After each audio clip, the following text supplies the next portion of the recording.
TTD SV గోశాలకు ఎండుగడ్డి విరాళంగా ఇచ్చారు ఎమ్మెల్యే పాలక మండలి సభ్యుడు జ్యోతుల నెహ్రూ. 8 లారీల ఎండుగడ్డిని గోశాల డైరెక్టర్ ఏవీఎన్ శివకుమార్కు అందించారు. మూగజీవులకు ఆహారం అందించాలనే సంకల్పంతో కాకినాడ నుండి పశుగ్రాసాన్ని తీసుకువచ్చి ఉచితంగా అందజేశామన్నారు. టీటీడీకి చెందిన మరో 3 గోశాలలకు ఎండుగడ్డిని త్వరలో అందజేస్తామన్నారు. ఈ 8 లారీల ఎండుగడ్డిని పలమనేరులోని టీటీడీ గోశాలకు పంపించాలని అధికారులకు సూచించారు. ఈ కార్యక్రమంలో గోశాల అధికారులు, సిబ్బంది పాల్గొన్నారు.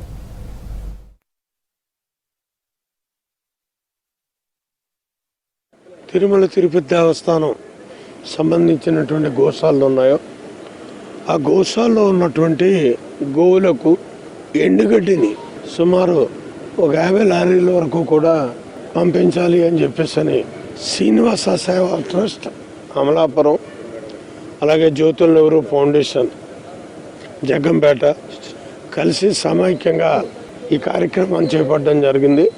అందులో భాగంగా గత 3 దఫాలుగా 3 సార్లు 26 లారీలుగా ఒట్టిగడ్డిని పంపించడం జరిగింది.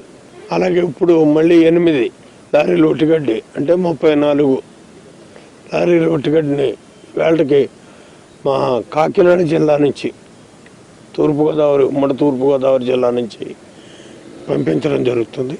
ఆ 50 లారీలు కూడా మిగిలిన 16 లారీలు తొందరలో 10 రోజుల్లో పంపించడం జరుగుతుంది. ఎంత వీలైతే అంతా కూడా ఎక్కువ స్థాయిలో మొత్తం 3 డైరీలకి కూడా ఇక్కడ ఉన్నటువంటి తిరుమల తిరుపతి దేవస్థానం 3 డైరీలకి కూడా సమృద్ధిగా ఒట్టిగడ్డిని ఈ 2 ఆర్గనైజేషన్స్ కలిపి ప్రతి సంవత్సరం ఇవ్వాలని చెప్పేసి నిర్ణయం తీసుకోవడం జరిగింది. ఆ రకంగా రాబోయే రోజుల్లో కూడా కంటిన్యూ చేస్తుంది.